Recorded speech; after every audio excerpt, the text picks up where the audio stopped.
Halo teman-teman kelas 5 di seluruh Nusantara. Bagaimana kabar kalian hari ini? Semoga baik-baik saja ya. Perkenalkan, namaku Kak Lisa. Minggu ini kalian akan belajar bersama kakak. Hari ini Kak Lisa sedang jogging. Namun sayang, jalanan di sekitar sini banyak sekali sampah. Kalau kalian menemukan sampah, jangan sungkan mengambil dan menaruhnya di tempat sampah. Namun apabila kalian belum menemukan tempat sampah, kantongi dulu sampahnya. Dan buang ketika kalian sudah menemukan tempat sampah. Nah, sebelum mulai pelajaran hari ini, kita berdoa dulu ya, agar ilmu yang kita dapatkan hari ini bisa berguna. Berdoa dimulai.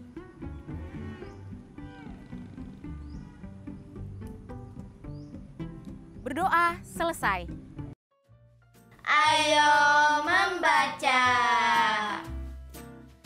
Laju tutu gerutu. Seekor katak besar berkulit coklat kisut bersiap menjulurkan lidahnya panjang-panjang. Saat itu segerombolan serangga kecoklatan kecil terapung-apung melewatinya di sungai kotor yang dangkal itu. Sekali menjulurkan lidah, ia dapat melahap puluhan serangga itu. Si katak mengunyah dan langsung menelannya dalam 2 detik saja. Tak lama setelah mengedipkan matanya dengan malas, si katak menjulurkan lidahnya lagi, kali ini ke atas. 5 nyamuk gemuk dilahapnya sekaligus. Di balik kemasan makanan ringan yang mengambang di sungai kotor itu, sisa-sisa serangga kecil yang separuh kawanannya sudah habis dilahap si katak berenang cepat-cepat dan berlindung. Tampaknya si katak masih sangat lapar. Seekor serangga di antara kawanan itu berenang lebih cepat dan lebih kuat. Akan tetapi ia terus menggerutu. Katak rakus. Aduh, capek sekali berenang ke sana kemari. Sementara itu, kawanan nimfa capung lain di belakangnya berenang pelan di jarak yang agak jauh. Mereka takut pada tutu gerutu yang suka menggerutu. Hari perburuan dimulai lagi. Si katak tampak masih tidur pulas. Tutu gerutu dan nimfa-nimfa capung lain segera bergerak mencari mangsa. Mereka sangat lapar. Sejak menetas dari telur induk mereka capung pancing Jawa terakhir di wilayah itu, nimfa-nimfa capung yang sedang tumbuh ini harus terus berjuang untuk bertahan hidup. Setelah cukup besar dan kuat, nimfa capung akan bermetamorfosis menjadi capung muda yang bersayap. Baru setelah itu, mereka bisa jadi capung dewasa yang bisa terbang secepat kilat ke segala arah. Ke depan, menyamping, ke belakang, bahkan berputar. Tutu gerutu tak sabar menunggu waktu itu tiba. Namun, sungai tempat mereka tinggal sudah kotor dan makin kotor karena limbah dari pabrik-pabrik di kawasan itu. Bertahan hidup sungguh tak semudah kelihatannya. Induk mereka dahulu berpesan, siapa saja dari kawanan kita yang berhasil bertahan hidup sampai menjadi capung dewasa, kelak harus pergi dari wilayah itu untuk mencari capung pancing Jawa lainnya di tempat yang lebih bersih. Jangan sampai punah. Ayo Tutu, ke arah sana, teriak saudara-saudaranya. Duh, sabar kenapa sih? Tutu mulai menggerutu. Tetapi ia segera berenang dengan cepat karena ia tahu bahwa ia yang paling kuat di antara saudara-saudaranya. Ia harus membuka jalan untuk perburuan hari ini. Tutu Gerutu berenang secepat kilat ke arah yang ditunjukkan saudara-saudaranya. Sekelompok berudu katak yang juga sedang berusaha mencari rumput atau ganggang untuk makan ada di sana. Beruntung, hari ini mereka mendapat buruan berudu yang lezat. Biasanya hanya jentik-jentik nyamuk kecil yang banyak, tetapi tidak mengenyangkan. Serbu! Teriak Tutu Gerutu diikuti saudara-saudaranya dari belakangnya. Walaupun tak tampak dari permukaan, serbuan nimfa capung itu sejenak membuat dasar sungai kotor bergoyang. Dengan lahap, mereka makan berudu-berudu katak itu. 1 hari lagi berhasil mereka lewati dengan selamat. Suatu kali Tutu Gerutu dan saudara-saudaranya melewati hari perburuan yang melelahkan dengan hasil buruan hanya berupa jentik-jentik nyamuk yang menjemukan. Setelah bersusah payah menyelamatkan diri dari kejaran kodok kelaparan, Tutu Gerutu dan saudara-saudaranya melayang ke permukaan sungai. Mereka mengamati macam-macam hewan yang ada di sana dan kegiatan yang sedang hewan-hewan itu lakukan. Nyamuk, nyamuk, nyamuk, dan nyamuk lagi. Tutu berkomentar.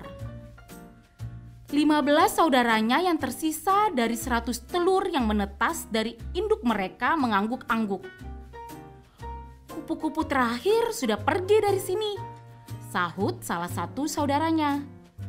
Mereka sudah hidup sebagai nimfa hampir 3 tahun lamanya. Lebah-lebah kecil juga sudah tidak ada lagi. Padahal aku sangat ingin mencicipinya kalau aku sudah jadi capung dewasa nanti.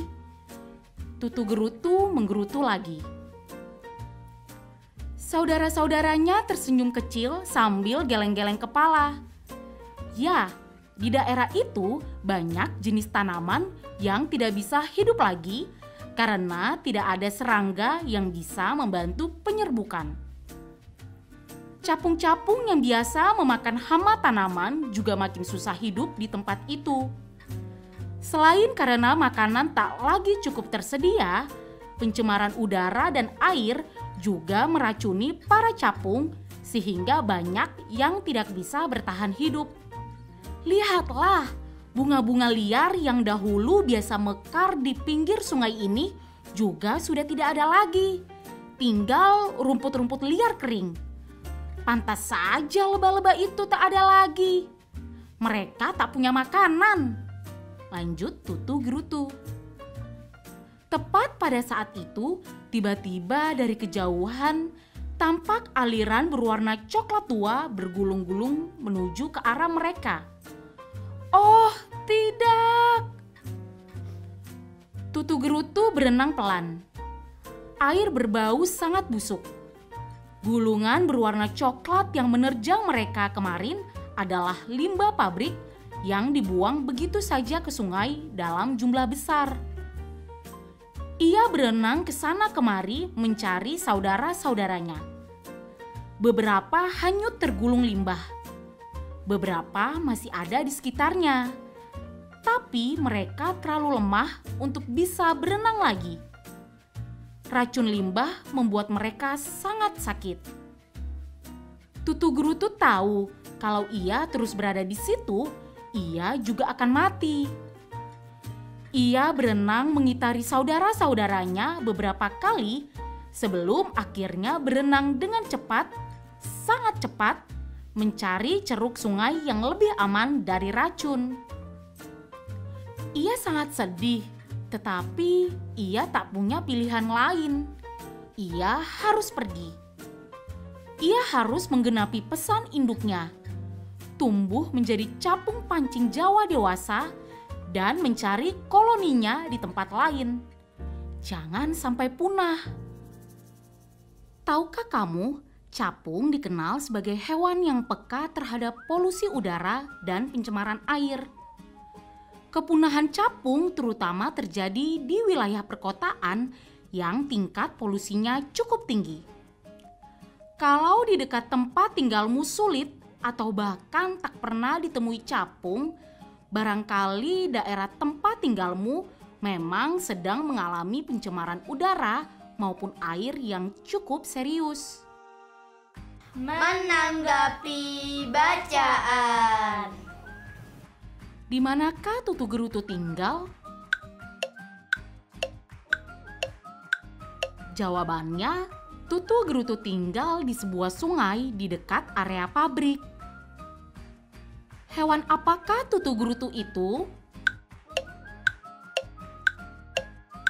Jawabannya, Tutu Gerutu adalah seekor nimfa capung.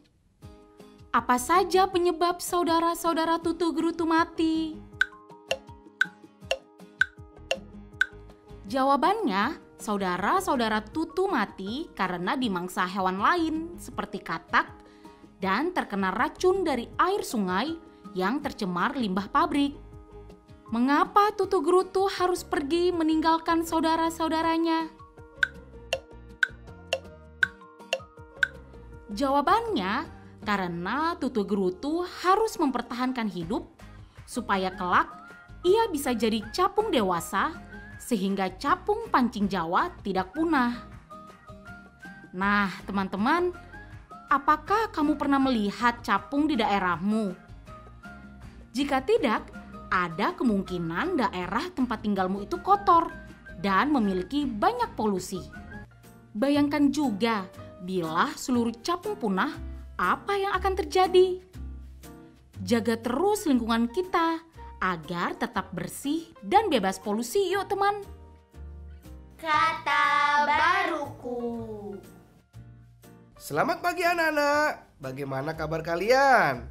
Hari ini kita akan belajar 4 kata baru bersama Profesor Kata. Disimak dengan baik ya. Nimfa capung. Nimfa capung ialah tahap kedua dari proses metamorfosis capung. Bentuknya belum menyerupai capung, juga belum memiliki sayap. Beruduk katak.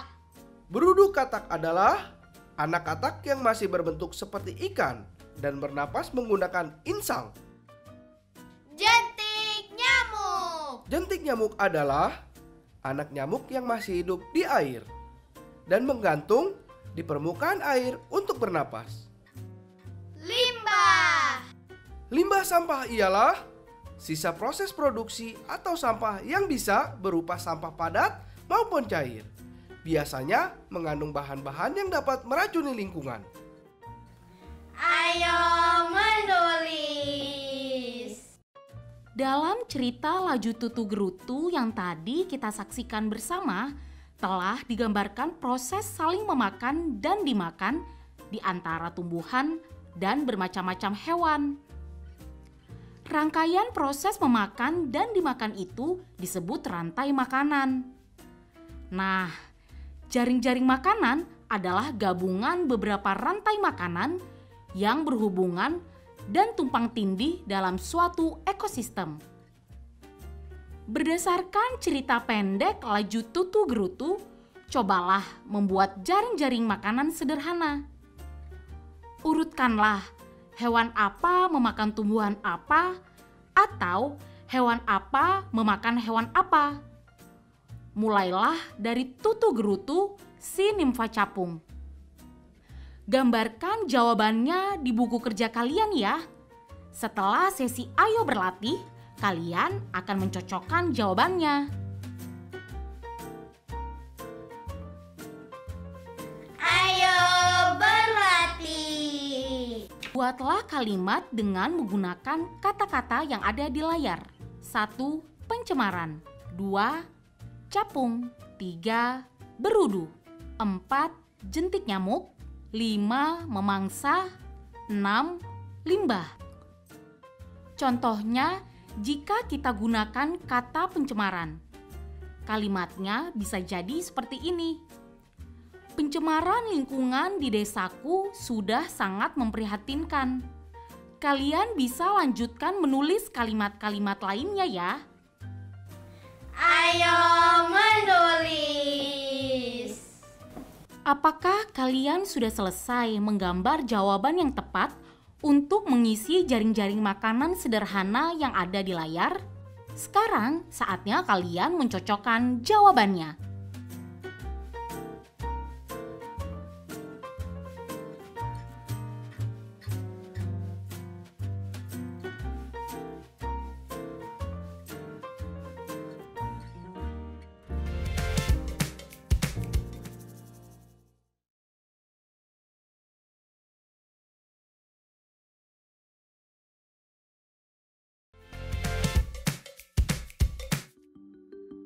Ayo memperkirakan.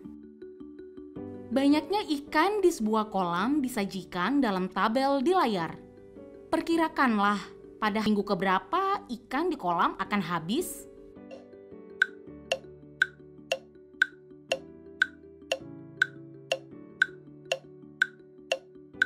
Sekarang kita isi bareng-bareng ya. Dari tabel di layar kita ketahui bahwa setiap minggunya ikan berkurang 2. Itu berarti di minggu kelima ikan hanya ada 4. Lalu di minggu ke-6 ikan hanya ada 2. Dan di minggu ke-7 ikan sudah habis. Itu artinya ikan di kolam akan habis pada minggu ke-7. Ayo menyimak. Taman Nasional Matalawa merupakan gabungan dari 2 taman nasional yang memiliki luas lahan hampir mencapai 100.000 hektar, dan di Taman Nasional Matalawa terdapat banyak jenis burung. Sejak tahun 1996 hingga saat ini tidak kurang dari 156 jenis burung telah dijumpai di Matalawa. Namun ada yang populasinya masih banyak, ada pula yang tinggal sedikit. Oleh karena itu, kita harus selalu berupaya melindungi burung-burung ini agar tidak punah. Untuk bisa melindungi burung dari kepunahan, kita harus tahu terlebih dahulu banyaknya burung tersebut di alam. Informasi ini disebut sebagai data. Data banyaknya burung yang akan dilindungi sangat penting untuk membantu kita memutuskan jenis burung yang harus diutamakan dalam upaya perlindungan. Di Matalawa, pengamatan burung sering dilakukan di 9 lokasi. Data hasil pengamatan disajikan dalam bentuk tabel berikut.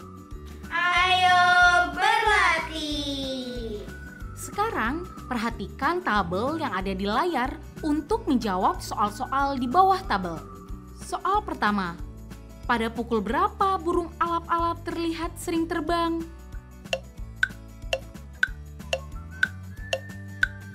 Benar, pada pukul 6, burung alap-alap paling sering terlihat terbang. Selanjutnya, pada pukul berapa burung elang paling jarang terlihat terbang?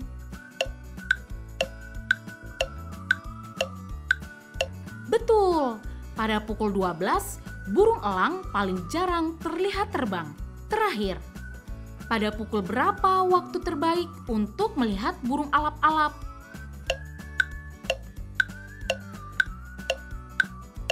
Waktu terbaik untuk melihat burung alap-alap ialah pada pukul 6 pagi, 8 pagi, dan 6 sore. Proyek kreatif minggu ini.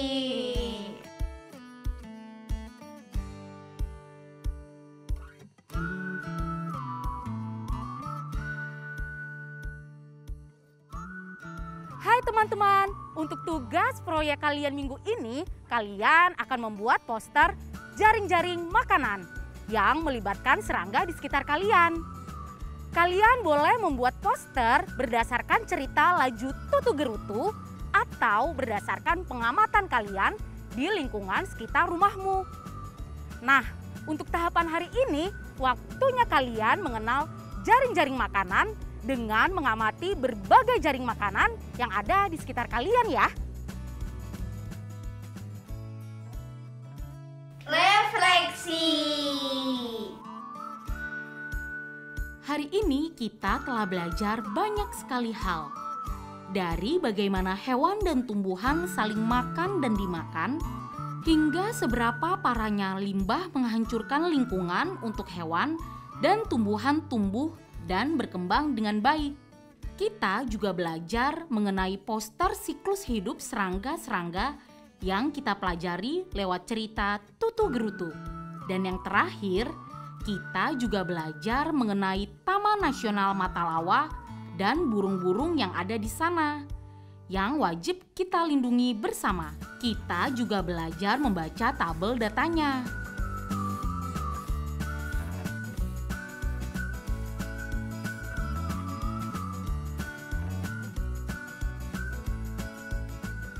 Hai teman-teman, tidak terasa sudah setengah jam kita belajar hari ini. Bagaimana perasaan kalian setelah belajar hari ini? Apakah kalian senang? Bingung? Atau kesal? Kalau kakak, tentu saja kakak senang karena mendapatkan ilmu baru hari ini. Kakak berharap kalian merasakan hal yang sama ya. Tapi apabila kalian masih menemukan kesulitan, kalian bisa bertanya kepada orang tua, wali, atau guru kalian masing-masing ya. Saya Kalisa, pamit. Dadah!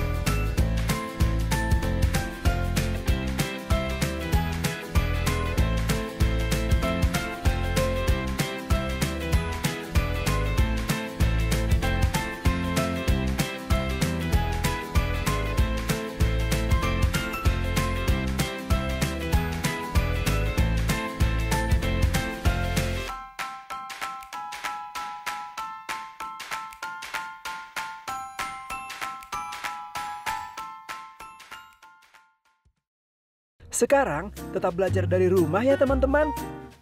Jaga jarak, rajin cuci tangan, dan pakai masker agar kita mencegah penyebaran COVID-19. Sampai jumpa.